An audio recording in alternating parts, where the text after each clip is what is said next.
la Biblia es el único libro de los billones de volúmenes de literatura que existen que contiene verdades absolutas. Nimrod, pues, fue el que abiertamente desafió a Dios. Fue el primer ser humano, poderoso, valiente. Me imagino que tenía un carisma, como es un tipo del anticristo, Nimrod. Edifiquémonos, hagámonos, y la tecnología ha llevado al ser humano a creer que son dioses.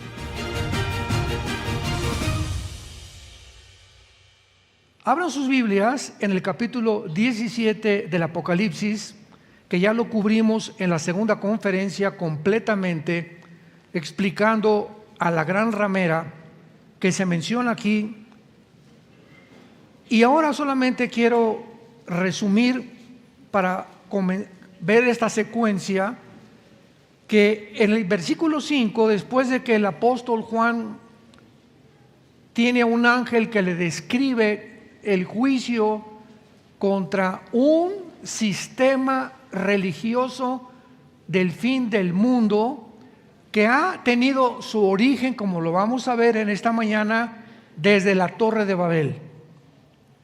Desde la Torre de Babel se establecieron los fundamentos o los principios que han transcurrido por todos los siglos, por todas las generaciones.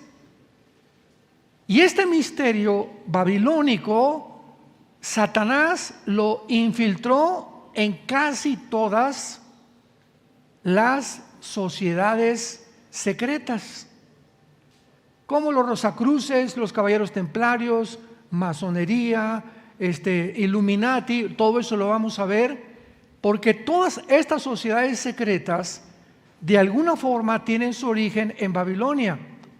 Y vemos que a través de toda la historia hay un principio inequívoco y clarísimo, un común denominador, que es: todos los faraones, todos los césares, todos los dictadores, todos los gobernantes a través de la historia han querido o se han creído ser dioses.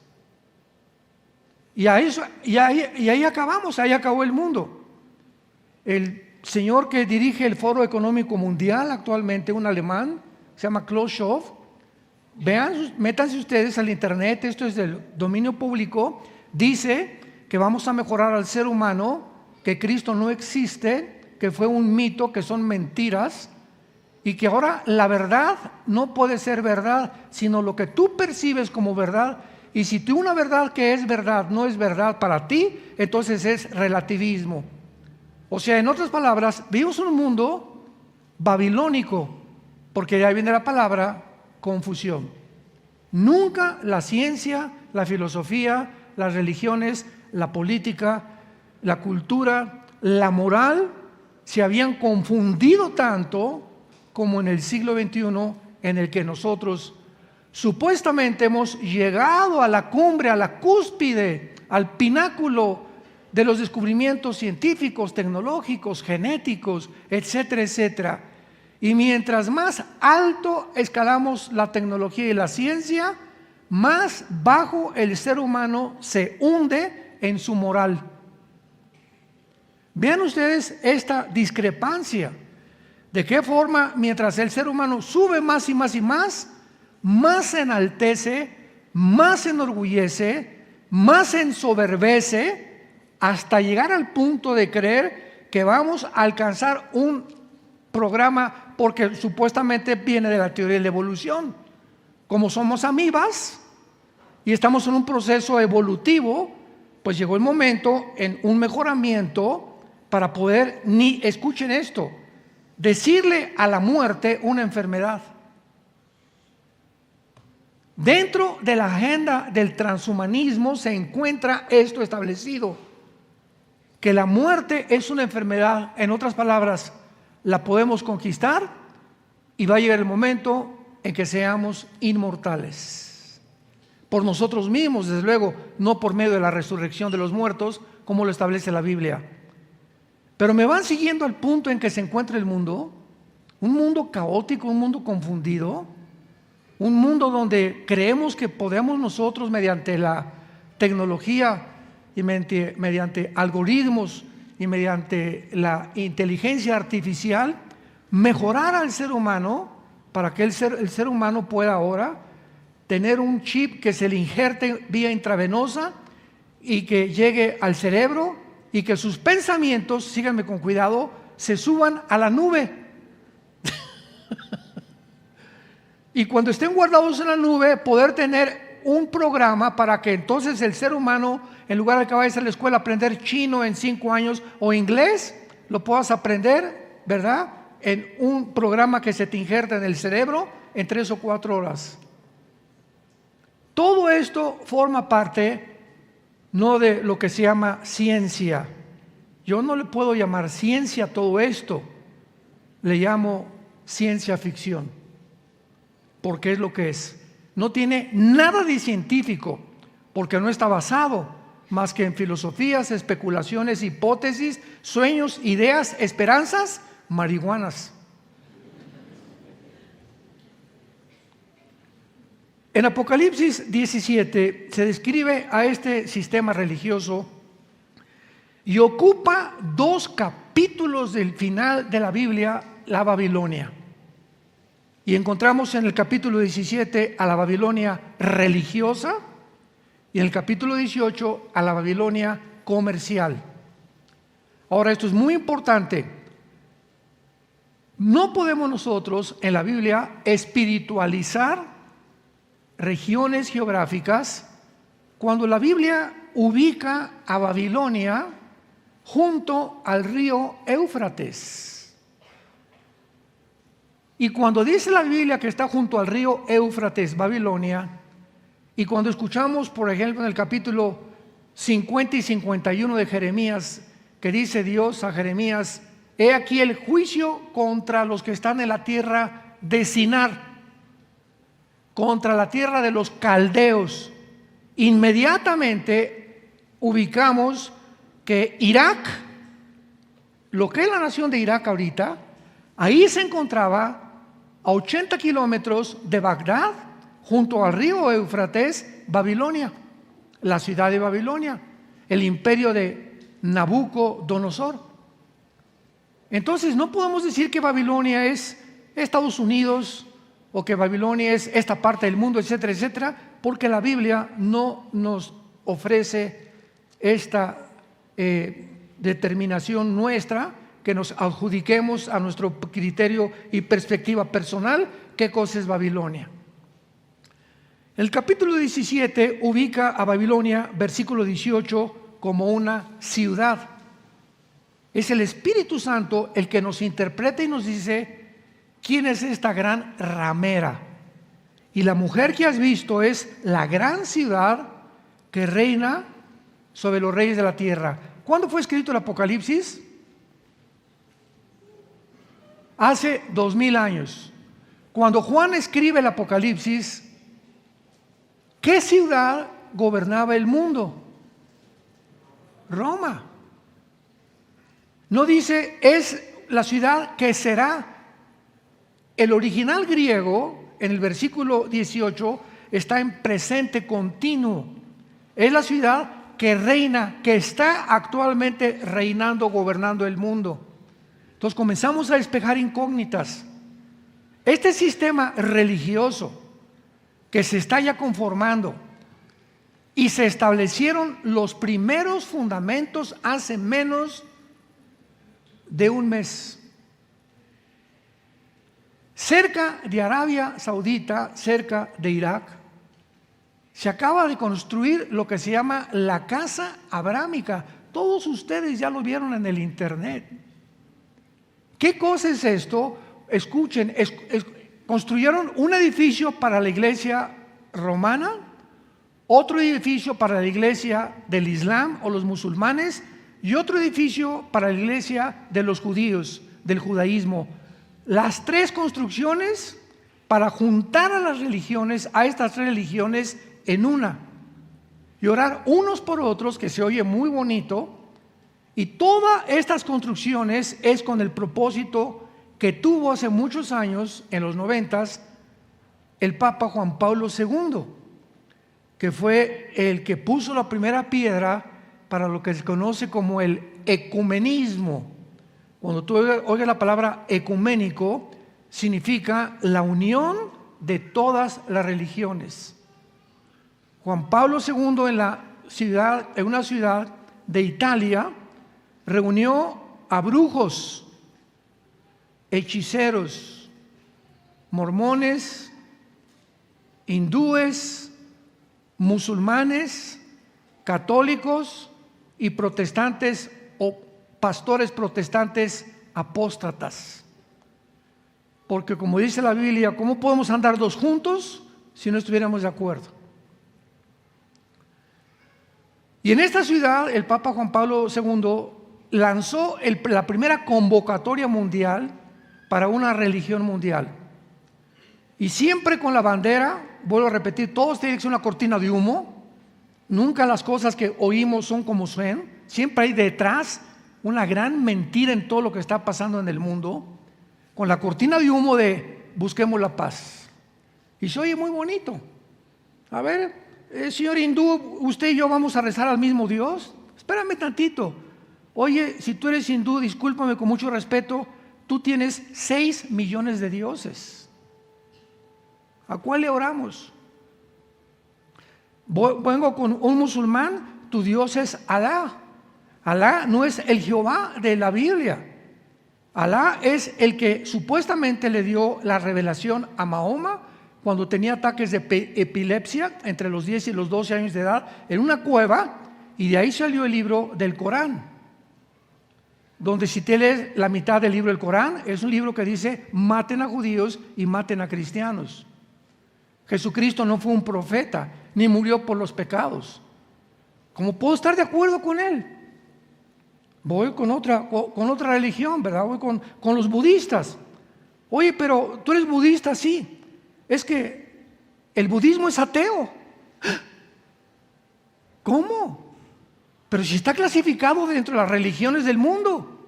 El ateísmo es una religión.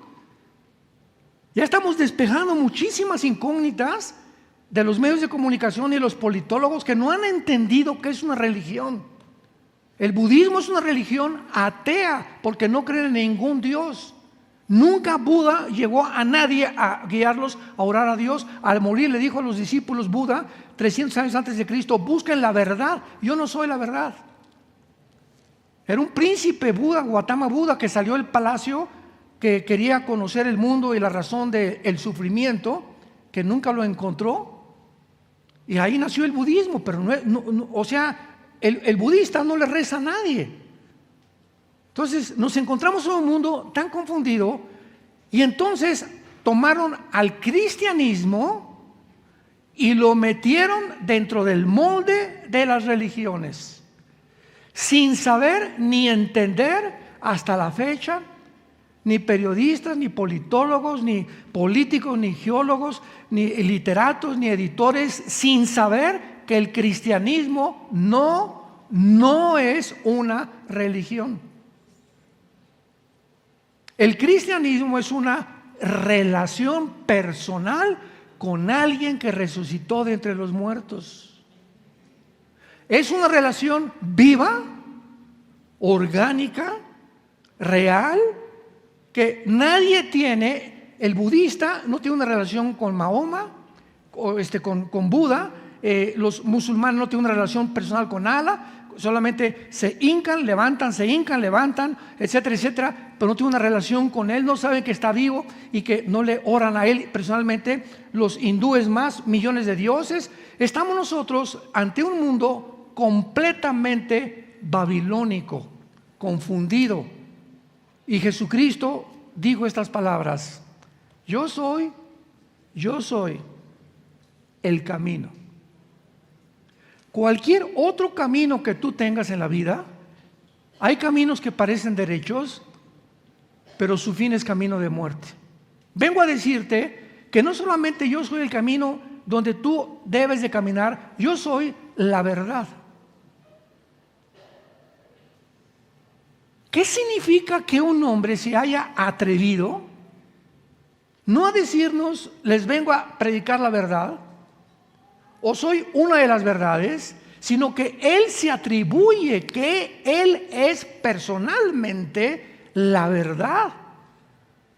Y cuando escuchamos, yo recuerdo, estuve en la Facultad de Filosofía y Letras en la UNAM, en los 80s más o menos, me invitaron a dar una conferencia a los estudiantes de filosofía.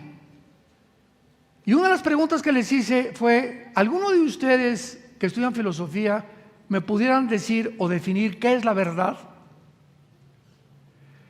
Y hasta los mismos maestros comenzaron a voltearse unos con otros. Bueno, es que también hay que entender algo, me dijo un estudiante bastante inteligente. Me llamaban profesor Alducin. Mire, profesor, aunque no era profesor, ¿verdad? Ya era pastor. Pero yo le dije: anúnciame como profesor, porque van a decir que soy pastor de ovejas o pastor de chivos o de vacas. Porque todavía en ese tiempo decías pastor y no sabían que era un pastor de veras. Así era México y Latinoamérica. Entonces me dice: bueno, profesor, me dice, es que para usted una verdad puede ser de usted y yo tengo otra verdad. Para un homosexual, su verdad es que él puede cambiar su sexo y tener relaciones con un hombre. Para usted no. Entonces, esa es una verdad de él, hay que respetarla porque usted tiene otra verdad. Y yo le contesté inmediatamente: ¿han estudiado ustedes en la filosofía el relativismo? El relativismo es la filosofía que enseña que no hay verdades absolutas, que todas son relativas. Bueno, si desde tu perspectiva eso es verdad, para mí no es. Entonces, estamos en un mundo donde hicieron a un lado, borraron el absolutismo. ¿Y saben ustedes por qué la agenda global? Su principal ataque es el cristianismo y la familia, porque la Biblia es el único libro de los billones de volúmenes de literatura que existen en el mundo, es el único libro que contiene verdades absolutas. Por eso el ataque, la controversia, el odio contra la verdad. Jesucristo, cuando estaba con Pilato, le dijo: Pilato, ¿se acuerdan? Antes de crucificarlo, ¿qué es la verdad? Y Jesucristo contestó: yo para eso he venido al mundo, para dar testimonio de la verdad. Todo aquel que oye mi voz y me sigue, es de la verdad.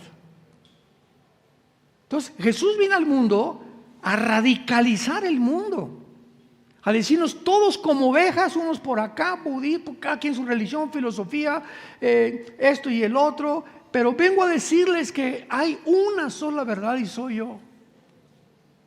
Y mírenme la cruz. Yo, que soy el camino, la verdad y la vida, quiero que me vean morir y que dentro de la historia, la antropología, la paleontología, etcétera, etcétera, se dé testimonio que Jesucristo fue crucificado, fue enterrado y fue resucitado a los 3 días, para que supiera el género humano que Él es el único personaje en la historia. No hay ningún otro líder religioso que la historia haya dado testimonio que volvió a vivir. Y si Cristo volvió a vivir, sus apóstoles que le siguieron cambiaron el mundo romano. El imperio romano no fue vencido por los bárbaros, ni por los hugonotes, ni por los escitas. Fue vencido por el mensaje de los apóstoles que Jesucristo vive. Él vive.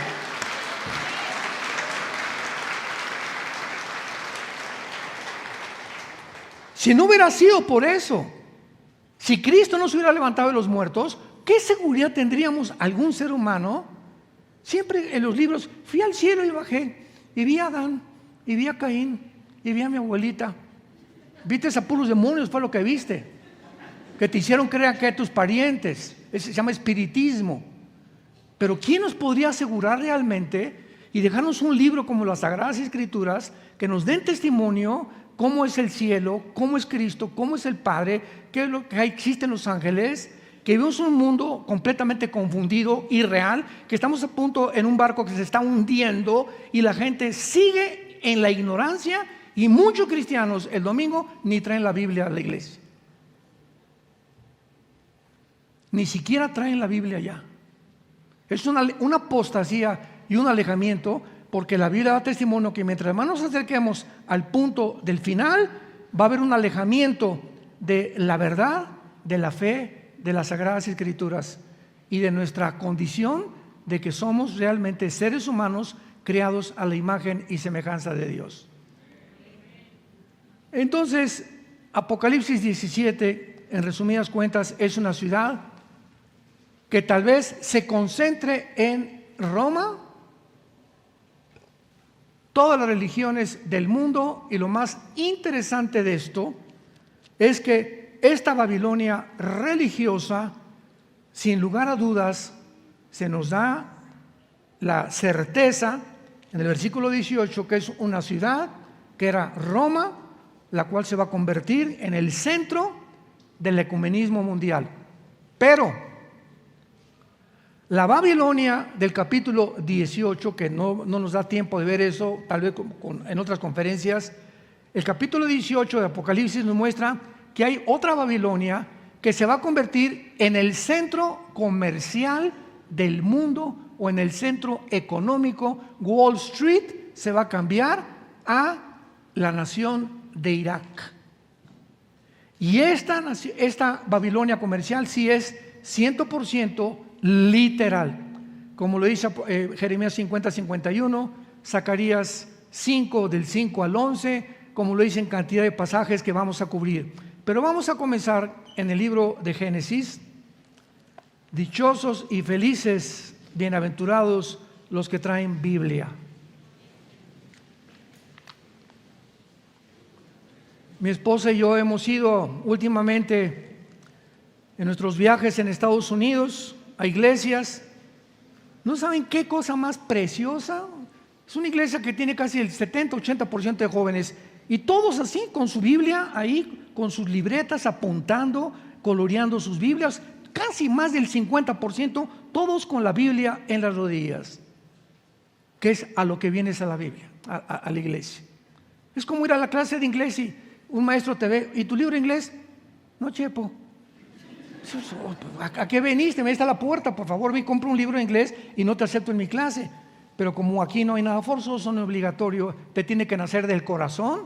Haz de la palabra tu espada personal, la fuente de tu sabiduría y de tu conocimiento. Y cuando vengas a la iglesia no hay como ver y checar y apuntar y subrayar, etcétera, etcétera. Y otros traen libretas o hojas y apuntan esta palabra, etcétera, etcétera. Y se conviertes en discípulos. Porque hay una gran diferencia entre ser cristiano y ser discípulo. La palabra discípulo, Juan 8, 31 y 32, a los que creían en él Jesús les dijo: si ustedes permanecen en esto, en mi palabra, serán mis discípulos y conocerán la verdad, y la verdad los hará libres. Entonces hay cantidad de cristianos de nombre nada más, y muchos hasta el Calimán traen el domingo ahí, o están viendo en su telenovelas o TikTok, etcétera, etcétera. Todo lo que menos les interesa es llegar y abrir tu espíritu, tu alma. Espíritu Santo, háblame. Hay áreas en mi vida que te necesito sabiduría para mis hijos, para mi matrimonio, para mi trabajo, para vivir, para tomar decisiones, Señor. Y cuando Dios ve esa alma abierta, entonces comienzas a decir: ¿cómo supo el pastor que yo necesitaba esto? O estaban hablando de mí, alguien le dijo de mí, ¿verdad?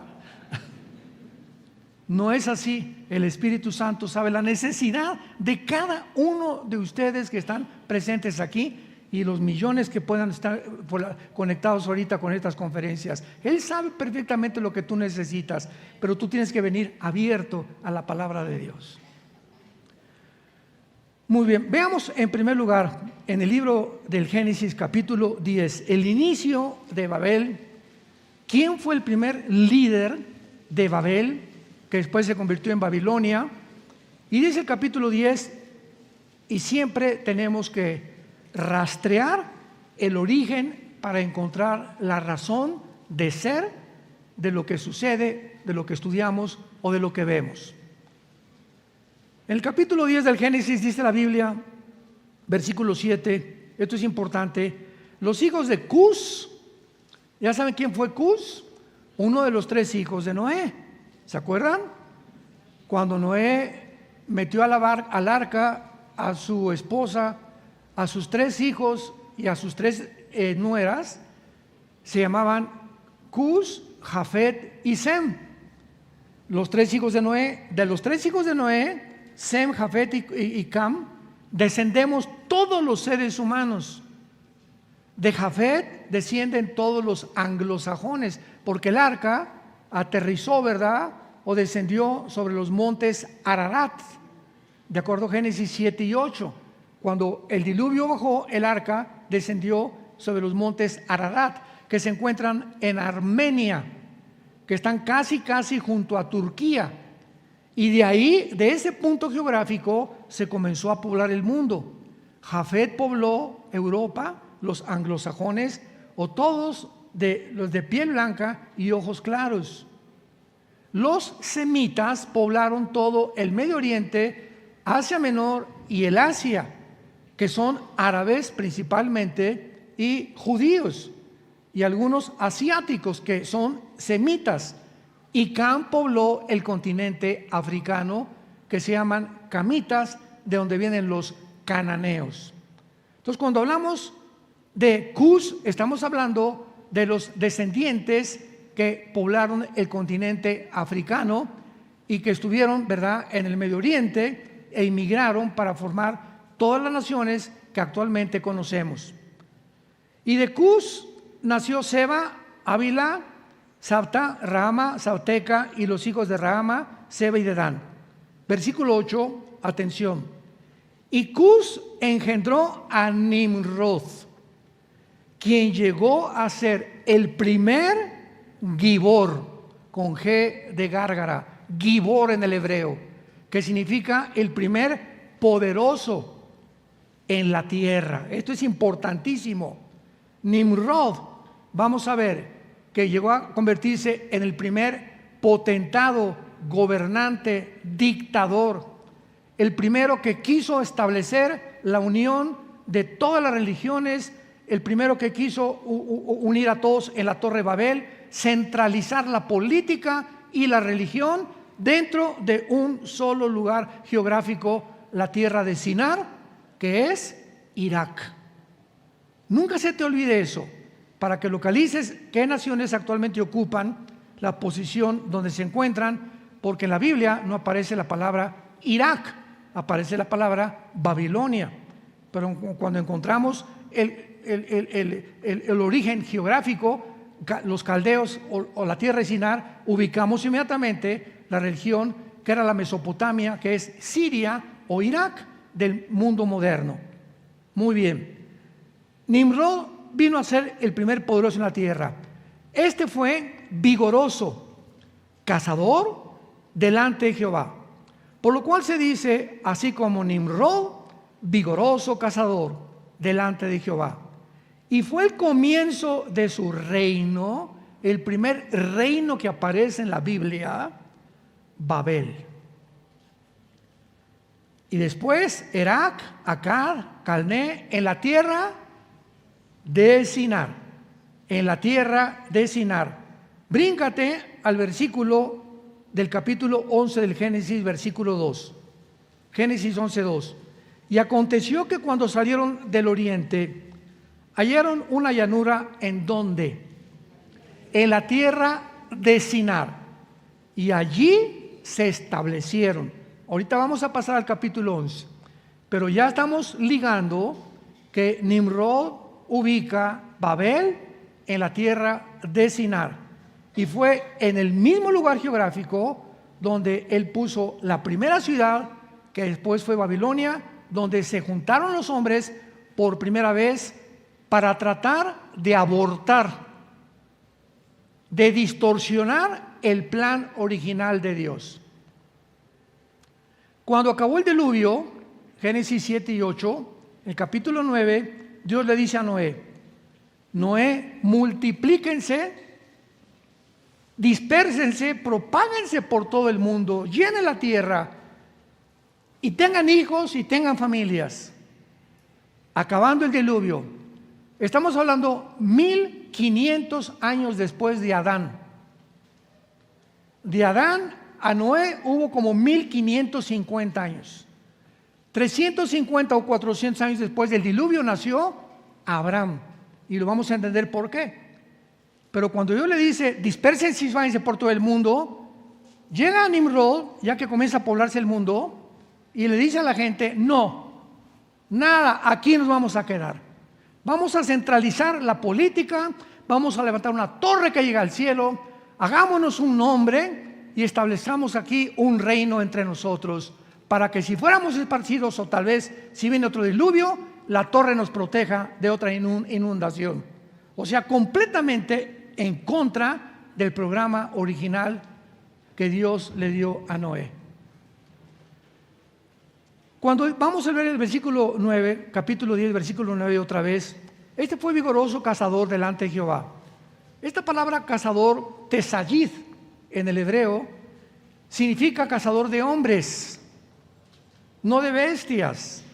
Y cuando dice delante de Jehová, o sea, fue el primer hombre en perseguir a los hombres, en matar a seres humanos que no aceptaran sus ideas, su filosofía de vivir.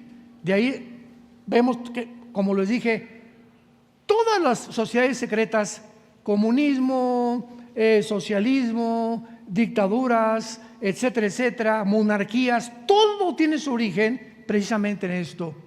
Cuando Nikolai Lenin en 1923 venció a los zares rusos y se estableció por primera vez el comunismo, Lenin dijo esto, y se los digo porque yo, antes de ser cristiano, era ateo. Yo anduve buscando, como ustedes no se imaginan, por todos lados. ¿Qué cosa? Era Jesús al que yo buscaba.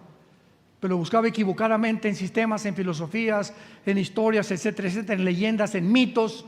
Cuando encuentro a Jesús me doy cuenta que él era el que yo buscaba. Pero Lenin dijo que no se podía propagar el comunismo si no se tuviera que asesinar a las personas que se opusieran al plan original del comunismo. Y desde entonces, todo el siglo XX nos da testimonio que todas las naciones comunistas, como Stalin, Rusia, ¿verdad?, etcétera, etcétera, y los fascistas, Mussolini, Hitler, etcétera, etcétera, todos tenían que asesinar a toda la población que estuviera en contra de sus ideas. Esto es lo que se llama establecer una dictadura, un totalitarismo de los gobernantes. Ahora yo soy el rey de reyes, el papucho de papuchos. El que no esté de acuerdo conmigo, a la horca y al paredón. Este fue el primer hombre, y esto nos da la idea de cómo el ADN humano se comenzó a forjar. Los hombres comenzaron a transmitir en los genes que no eran cristianos, que fueron en contra de los planes de Dios, hasta el siglo XXI que nos encontramos. ¿Cuál es el plan ahorita? ¿Cuál es el plan de la agenda global? Eliminar la población, reducir la población. Bill Gates lo dijo en la televisión en el 2015, ahí están los videos. No se puede mejorar el mundo si no se reduce la población. Y hay una agenda especial tratando de ver de qué forma eliminan más seres humanos con una cortina de humo. Pero están convencidos la élite que actualmente está gobernando el mundo, que se tiene que reducir la población a más de 3,000 millones de seres humanos. Tenemos que morir para que la agenda de ellos prospere y puedan, mientras menos gente, más fácil de controlar al mundo. Que vamos a encontrar que es el plan del secreto de Babilonia. Todo tiene un origen en lo que pasa. Los acontecimientos y los eventos que están a nuestro alrededor no son cosas aisladas. No, júntate todas las, como dicen en inglés, los dots, las piezas del rompecabezas, y cuando las juntes, esto que pasó, y la pandemia, y las vacunas, y la agencia global, y esto y el otro, y comenzamos a juntar todo y nos damos cuenta que es y forma parte de un plan satánico de hace casi 4,500 años. Virgen del Socorro. Y mientras nosotros, los cristianos, no estemos conscientes de que hay dos opciones para ti para vivir actualmente, si te llamas cristiano. Una, vivir bajo el miedo, bajo el pánico, bajo la desconfianza, la inseguridad. ¿Y si se muere mi esposo? ¿Y si se muere mi hijo? ¿Y si el peso cae? ¿Y si el dólar cae? ¿Y si el petróleo no sube? Etcétera, etcétera. Y la tercera guerra mundial. Tú puedes vivir y encerrarte ahí en esa cárcel. O puedes, por el otro lado, tratar de entender que todo lo que está pasando en el mundo está aquí. Y que Jesucristo nos dijo antes de morir: he aquí les digo estas cosas para que cuando sucedan se acuerden que yo se los dije con anticipación.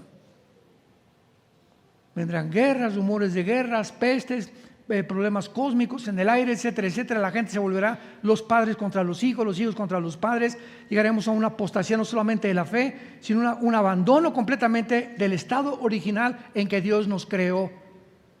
Hemos llegado al punto en que el hombre no es hombre, es mujer, la mujer no es mujer, es hombre. A ese punto hemos llegado y la gente no se da cuenta.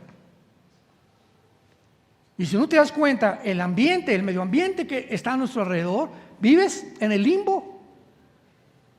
Vives, ahora sí que en el programa ese que están desarrollando, ¿verdad? Mark Zuckerberg, el de Facebook. Vivir un mundo irreal que te pones unas cosas aquí, unos anteojos y te transportas. Estoy en Cancún, estoy con esta muchacha, soy rico, y comenzamos a huir de la realidad. Y ¿saben ustedes cómo se define a una persona psicológicamente inestable? Son las personas que no viven en la realidad. Siempre viven en Alicia, el país de las maravillas, en Robin Hood, en Pinocho, en sueños marihuanos. Así les llamo yo. Están como está la humanidad, como dice en Apocalipsis 17, están embriagados por el vino de la fornicación de Babilonia, del espiritualismo que existe a nuestro alrededor, que está tratando de llevarnos al precipicio, a que te mueras sin haber conocido la verdad. Pancho nació en las tinieblas, vivió en las tinieblas, Pancho, y murió en las tinieblas. La vida de Pancho no fue igual a una vaca, no fue igual a un conejo ni a un perro. Pancho trabajó, estudió y se levantaba, iba al trabajo, estudiaba, regresaba en la noche, roncaba como camello, se levantaba en la mañana, y toda su vida fue esa rutina: trabajar, comer, dormir. ¿Para qué? Pues para hacer dinero, para comprar una casita, para tener más dinero. Y cuando Pancho encontró mucho más dinero, descubrió que eso no era lo que buscaba. Ahí encontró que no está la felicidad, ni tampoco la razón de ser en tener demasiado dinero. Y eso es lo que la gente está soñando. ¿Qué carrera sueñas? Una que deje dinero. No, si yo tuviera un Cadillac, si yo tuviera esto, si tuviera esta casa, si tuviera por aquí, por allá. No, los ricos son estos, los pobres dicen: si nosotros quisiéramos, ustedes son los que nos han hecho vivir como vivimos. Tenemos que darle un golpe de Estado, quitar ese presidente, quitar ese gobierno, para que el proletariado quite la burguesía y la burguesía comience a hacer sucumbida. Y el gobierno del proletariado, que fue el sueño marihuano de Carlos Marx. Yo lo veo tan claro ahora, pobre hombre, ¿verdad? Creía que la lucha social entre dos clases era el resultado del problema humano. Soy Sigmund Freud, el médico vienés y psicólogo. ¿Qué dijo Freud? No, el problema del ser humano está en la infancia, en la sexualidad infantil. Y comenzó a tratar de hipnotizar a sus pacientes neurasténicos para traerlos de la conciencia a la inconsciencia, al subconsciente, y hipnotizados tratar de ayudar en su subconsciente, mejorarlos, y al regresar a su consciente pudieran mejorar. ¿De cuál fumó Freud? El padre de la psicología, Virgen de la Macarena. Y ahora, si quieres un libro de psicología, está en la Biblia. ¿Quién es el que mejor los conoce sino Dios? Entonces, decir que el problema humano está en la psique, en la mente, te equivocaste, Sigmund Freud. El problema humano es más profundo que la mente, está en el espíritu. El problema del ser humano es espiritual, no es psíquico. Porque tú como psicólogo le puedes decir a una persona, mira, Panchita, tú eres así porque te violaron de niña, porque tu papá fue esto y estás traumada, te creciste en un orfanatorio y por eso eres una delincuente, o por eso caíste en las drogas, o por eso eres un asesino a los 18 o 20 años de edad. Ok, señor psicólogo, ya entendí por qué soy. ¿Y ahora qué hago para curarme? Te voy a dar unos chochos. El 99% de los pacientes que están en hospitales psiquiátricos los controlan por medio de pastillas tranquilizantes. Un ser humano no puede cambiar a otro ser humano, ni la medicina la tenemos nosotros, la medicina es la sangre de Jesucristo.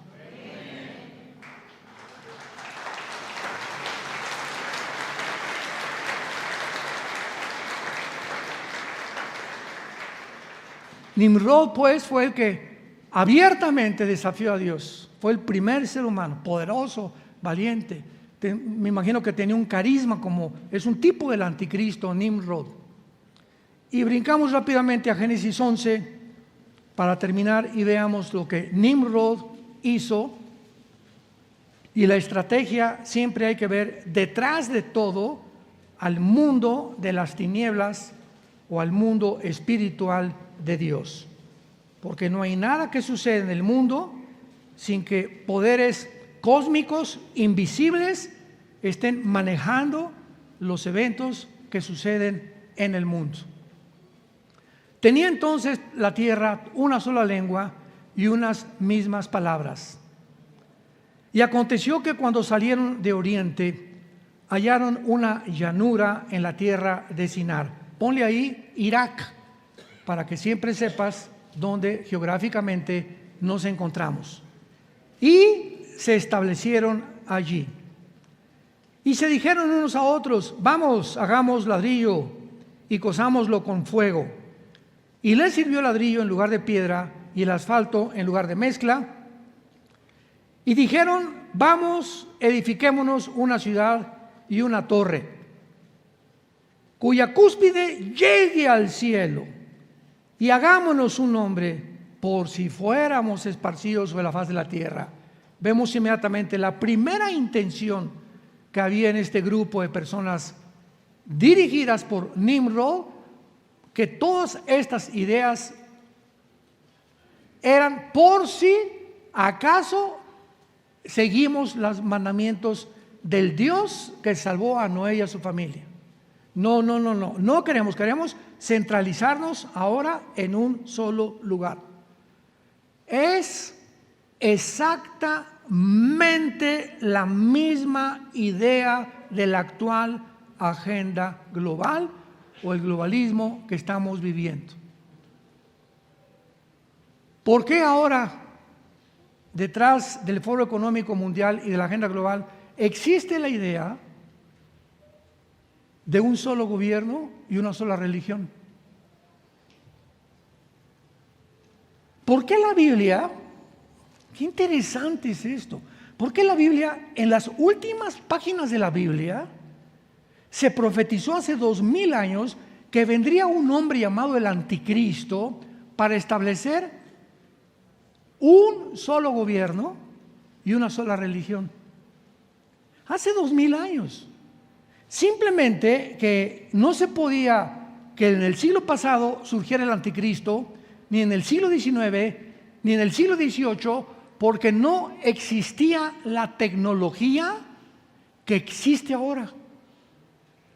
Y ahora con las computadoras y el chip y todo este borlote que hemos descubierto y han diseñado, etcétera, etcétera, está capacitando para que el ser humano, por primera vez en la historia, por la tecnología que existe, un solo hombre ahora pueda gobernar el mundo entero a través de las computadoras, a través de los chips, a través de las marcas, a través de la biometría. Ahora veníamos de Dallas, mi esposa y yo. No sé cuántos de ustedes viajen tan seguido como viajamos nosotros, llevando la palabra a muchos lugares. Llegas al aeropuerto, ahí estás en Dallas, ya listos para abordar el vuelo 777. Muy bien, entonces antes pasabas, ¿verdad? Y tu pasaporte o tu pase de abordar. Ahora no, ahora pasas y hay una cámara. Y nada más te dicen que te pasas ante la cámara y ahí te ves la cara que tienes y una palomita verde y te dice la persona, pásele. Ya no necesitas enseñar el pasaporte ni el pase de abordar. Esa cámara, yo le pregunté, ¿quién me retrató?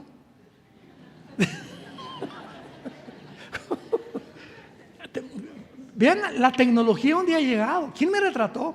Me dice mi esposa, no seas burro. Yo, pues sí lo soy de vez en cuando, mi amor. Pero vean ustedes eso, ¿no? En China, en todas las calles hay cámaras y a través de las cámaras y los centros donde se concentran las computadoras, marcan inmediatamente las computadoras qué rostros los busca la policía. ¿Quiénes son extranjeros? Ahora eso no es todo. Cuando llegamos de otro lugar al aeropuerto de Dallas, ya para llegar a Dallas, ya ven que todos con el pasaporte y pasa con la gente de inmigración y tiene que checar, tiene una computadora, etcétera, etcétera. Ahora ya no. Ahora ya llegas al aeropuerto y hay una maquinita que no tienes que meter el pasaporte ni nada. Otra vez aprietas un botón y te toma una foto y te dice prosiga. Entonces, al llegar con la gente de inmigración, ¿usted es Armando? Sí, pásele. Así de fácil la situación. La forma como ha evolucionado la tecnología. Es imposible ya falsificar pasaportes. Ahora es tu rostro el que determina claramente quién eres en el mundo entero. A ese punto hemos llegado los seres humanos. Y esta tecnología es la que ha hecho propicio el surgimiento del futuro dictador mundial que se llama el anticristo. Y lo dice claramente para terminar las aspiraciones de estos hombres en la Torre de Babel. Edifiquémonos una ciudad, o sea, levantemos un mundo mucho mejor, sin Dios, con la tecnología y la genética. Vamos a tratar de mezclar perros con seres humanos y seres humanos por aquí por allá. Ahora hay una técnica que se llama el CRISP, C-H-R-I-S-P, CRISP en la genética, es lo último que hay. ¿Qué es el CRISP? Que una persona, por ejemplo, que tiene fibrosis cística, que es una enfermedad que es como almacenando agua en los pulmones y se mueren porque los pulmones les estallan, es un gen, nada más un gen el que produce la fibrosis cística.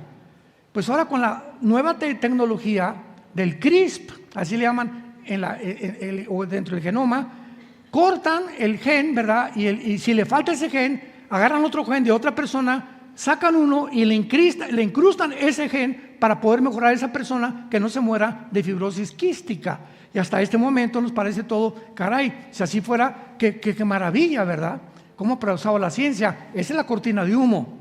Pero detrás de esto están tratando de alterar nuestros genes.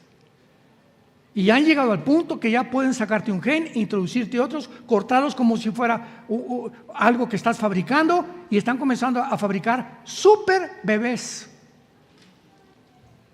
a través de la técnica del CRISP. Este es el mundo que llegamos. Edifiquémonos, hagámonos, y la tecnología ha llevado al ser humano a creer que son dioses. Y finalmente dice, hagámonos un nombre. Todos los seres humanos tienen ganas de ser reconocidos. Pintores, deportistas, políticos, cantantes, tenistas, futbolistas, hagámonos, quiero que me conozcan, quiero que sepan de mí. Por eso tengo mi red social. Por favor, márcale aquí para que me sigan. No se les olvide seguirme, mientras más suscriptores todo, y se desata una guerra interna mental entre nosotros de competencia. ¿Quién tiene más seguidores? Imaginémonos al punto que hemos llegado. Y el momento en que tú, ya llegué ya a los 25,000, llegué a los 100,000, ¿y qué? ¿Y qué? Cara de aguacate. ¿Qué hayas llegado a eso? O sea, eso es tu aspiración. ¿Eso te hace feliz? Es que el momento que ya me reconozcan, el momento que ellos sepan, el momento que me aplaudan, el momento que sepan que yo soy Juan Camaney y que yo soy el mujeriego y el mundo me importa poco. Como dice la canción, ¿verdad? Me gustan las altas, las chaparras y las chiquititas, solteras y viudas y divorciaditas. Ah, ¿verdad?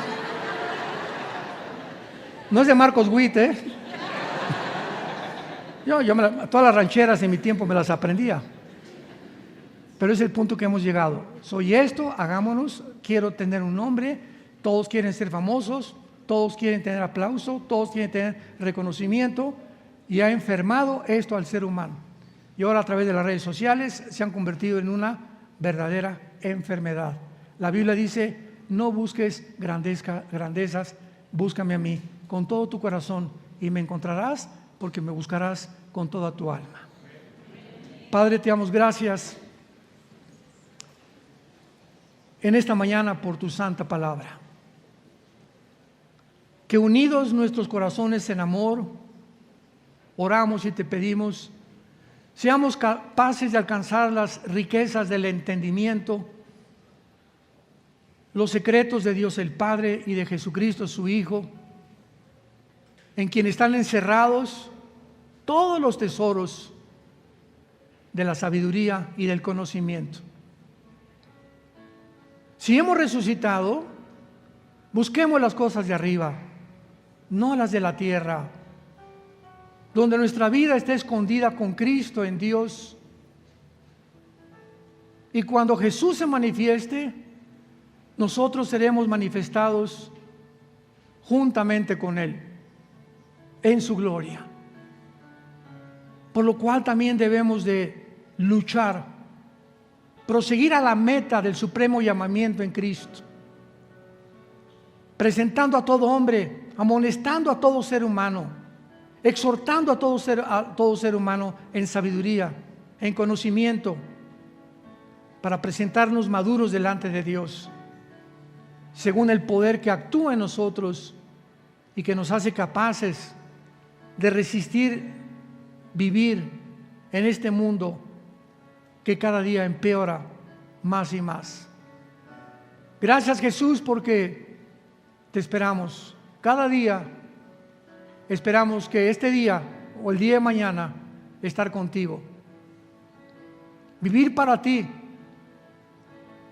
Pero mientras vienes, el vivir es Cristo para nosotros. Que cada día hablemos más de ti, que seamos como la Biblia personal y humanamente, donde tú has escrito tu palabra en nuestros corazones para que cuando la gente nos vea, sin que tengan que leer la Biblia, vean en nuestras obras y en nuestras palabras la palabra de Dios.